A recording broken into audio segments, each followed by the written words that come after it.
तो सिद्धांत से इसका समाधान देते हैं भाष्यकार कि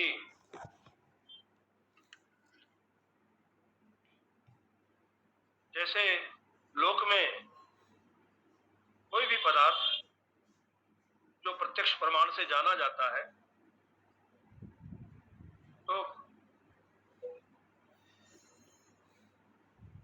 ऐसे प्रत्यक्ष प्रमाणों से जो नहीं जाना जा सकता, जो अज्ञात है, उस अज्ञात ब्रह्म वस्तु का, आत्म वस्तु का उपदेश शास्त्र से होना तो उचित ही है। जिसको किसी अन्य प्रमाण से नहीं जाना जा सकता, लोक में तो जितने भी पदार्थ हैं उनको किसी न किसी प्रमाण से हम जानते हैं, चाहे प्रत्यक्ष हो, अनुमान हो, उपमान हो इत्यादि। लेकिन ब्रह्म ऐसी वस्तु है, आत्मा, जो केवल वेदांतिक गम्य है, वेदांत वाक्यों से ही जाना जाता है। तो इसलिए ऐसी जो प्रत्यक्षादि प्रमाणों से न जाना जाए, ऐसे ब्रह्म वस्तु का उपदेश वेदांत वाक्य करता है। और उसका प्रयोजन यही है कि उसके ज्ञान से संसार की हेतुभूत जो अविद्या है, जो मिथ्या ज्ञान है, वो निवृत्त हो जाता है। यही उस ब्रह्म वस्तु के ज्ञान का प्रयोजन है कि मिथ्या ज्ञान की निवृत्ति हो जाती है। इसीलिए क्रिया के जो साधन हैं,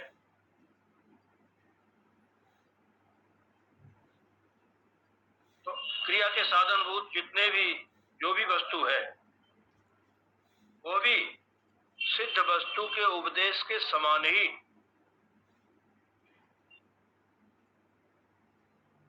जैसे क्रिया के साधनभूत वस्तुओं का उपदेश करते हैं, ऐसे आत्मा का उपदेश भी सार्थक है, निरर्थक नहीं है।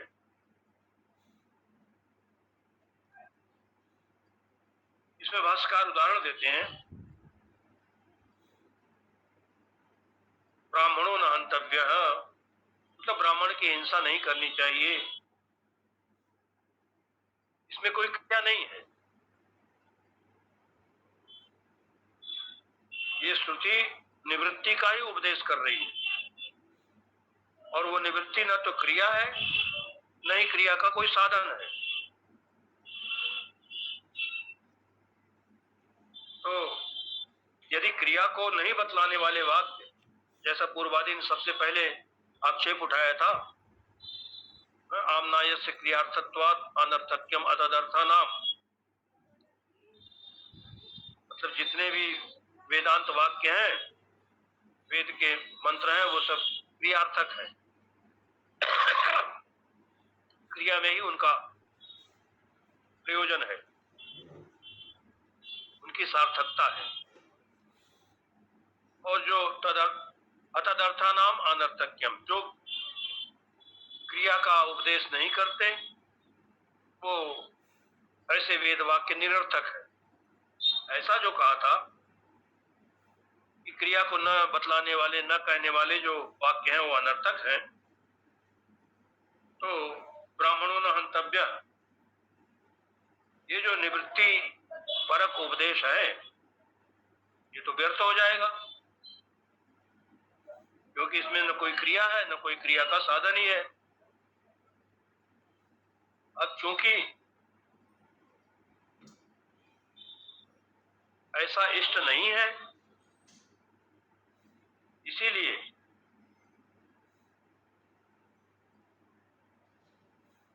ब्राह्मणों न हंतव्य, न जो ये नए का हनन क्रिया के साथ संबंध होने से हनन क्रिया से निवृत्त होकर के न हंतव्य, तो उसका न हंतव्य मतलब इसका संबंध, न का संबंध हनन क्रिया से है, नहीं मारना चाहिए। इसका तात्पर्य है कि हनन क्रिया से निवृत्त होकर के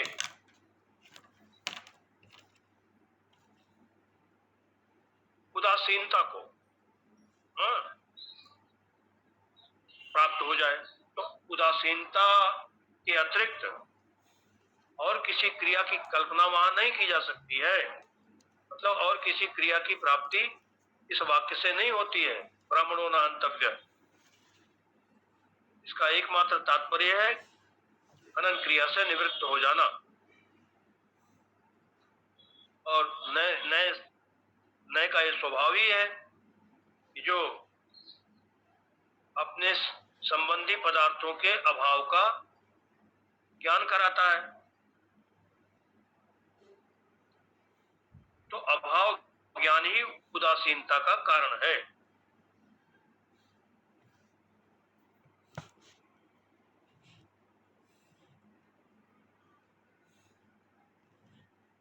मतलब ये जैसे ईंधन जल जाए तो ईंधन जल जाने के बाद जैसे अग्नि शांत हो जाती है, ऐसे ही ये स्वयं शांत हो जाता है।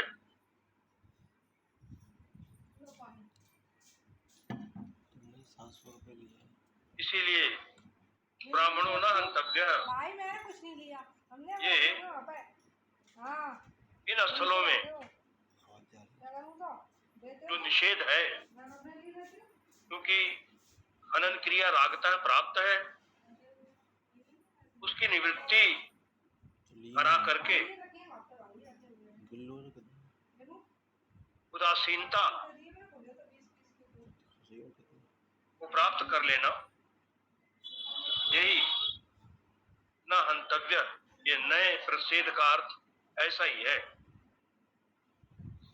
क्रिया से निवृत्त होकर के उदासीन हो जाना।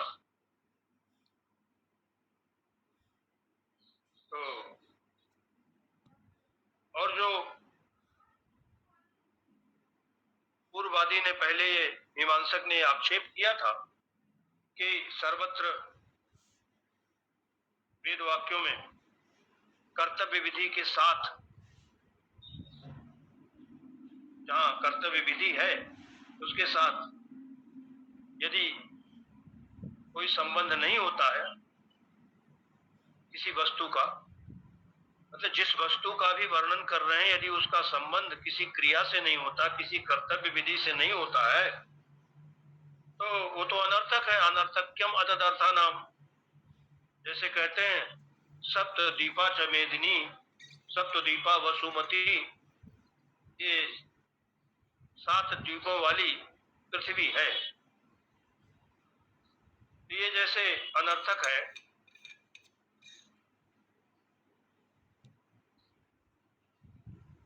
और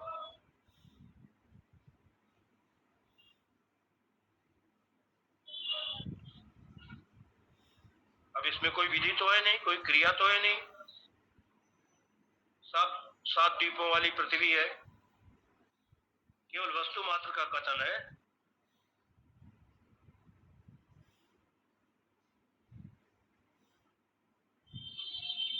तो कहते हैं नहीं, रज्जु रियम नायम सर्प, ये रज्जु है, सर्प नहीं है। इस प्रकार जो वस्तु मात्र का कथन है रज्जु का, उसके कथन से भी भय कंपन इत्यादि की निवृत्ति देखी जाती। जब कह दिया ये सर्प नहीं है, ये तो रज्जु है, तो रज्जु वस्तु के कथन मात्र से भी जो उसको भय हो रहा था, कांप रहा था इत्यादि, वो सब दूर हो जाता है। इसी प्रकार से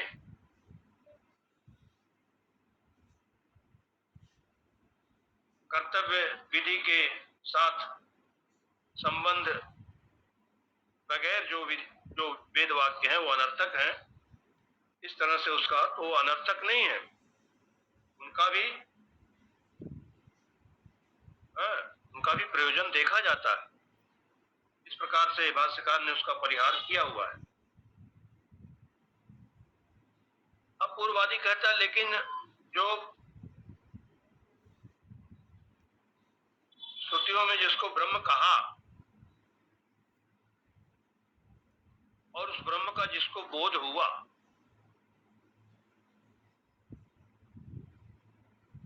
जो वेदांत प्रतिपाद्य ब्रह्म है, उस ब्रह्म का जिसको ज्ञान हो जाता है,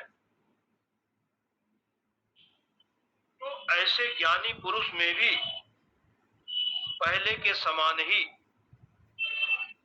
संसारित तो देखने में आता है। ज्ञान होने के बाद भी वो भी जैसे अन्य संसारी है वैसे वो भी प्रतीत होते हैं, है? इसीलिए यह रज्जु है? इस उपदेश के समान ही, इस कथन के समान ही ब्रह्म का उपदेश भी सार्थक नहीं हो सकता।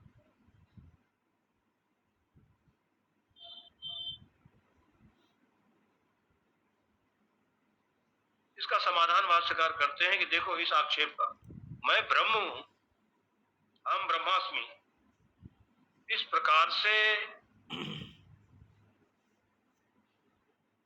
ब्रह्मात्म भाव जिसमें है, जिसने इस ब्रह्मात्म भाव को प्राप्त किया, ऐसे विद्वान में पूर्व के समान संसारित तो उसमें नहीं दिखलाया जा सकता। जैसा अहम ब्रह्मास्मि इस ज्ञान से पहले उसका व्यवहार था, उसमें संसारित्व था, वैसा इस ज्ञान के होने के बाद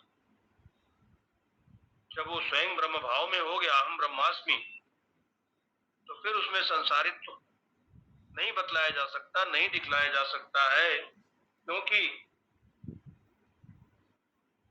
वेद प्रमाण से उत्पन्न होने वाला जो ब्रह्मात्म भाव है उसके साथ विरोध आएगा यदि उसमें संसारित्व की कल्पना करेंगे तो। और इसी अर्थ को स्पष्ट करने के लिए भगवान भाष्यकार यहाँ 3 उदाहरण देते हैं। उसमें से पहला उदाहरण उन्होंने दिया कि जो अनात्मा शरीर इत्यादि में आत्मबुद्धि रखने वाले हैं, ऐसे पुरुषों में दुख, भय इत्यादि देखे जाते हैं, परंतु वेदांत के बोध से, वेदांत के उपदेश से उत्पन्न जो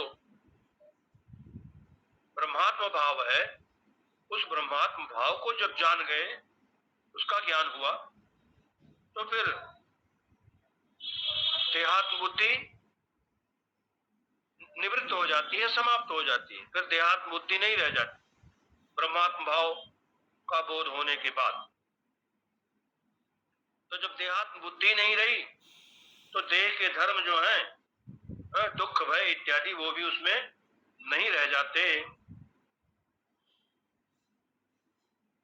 इसीलिए ब्रह्मात्म भाव की अवगति होने के बाद, ब्रह्मात्म भाव की प्राप्ति होने के बाद, मिथ्या ज्ञान के कारण से जो भय और दुख इत्यादि पहले होता था,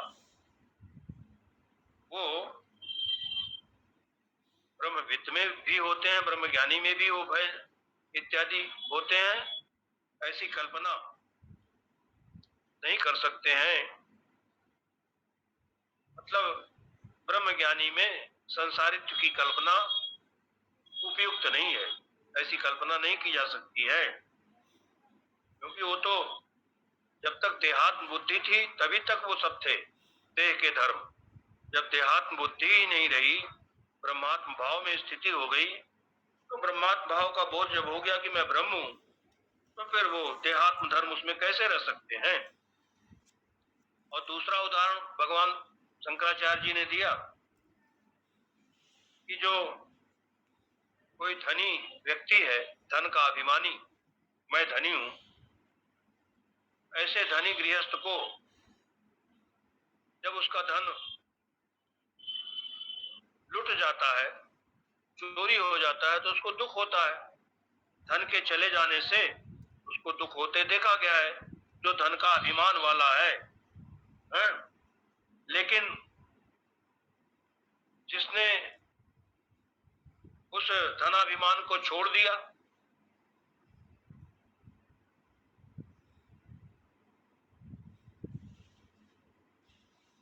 तो उसको कोई दुख नहीं होता। जब धनाभिमान को छोड़ने वाला अर्थात सन्यासी सन्यास ग्रहण करने के बाद जब शरीर का ही अभिमान नहीं रहा, तो शरीर संबंधी धन का अभिमान उसको कहां से होगा? इसीलिए जो धन के अभिमान से रहित व्यक्ति है, मां गृह कस्य धनम, वो धन की कोई आकांक्षा नहीं करता। धन आए चाहे जाए, किसका धन है, धन किसका हुआ, तो धन को लेकर के जिसमें कोई अभिमान नहीं है, ऐसे व्यक्ति को धन के चले जाने पर अथवा उसको कोई छीन ले, लूट ले उससे धन, तो उसको किसी प्रकार का उससे दुख नहीं होता है।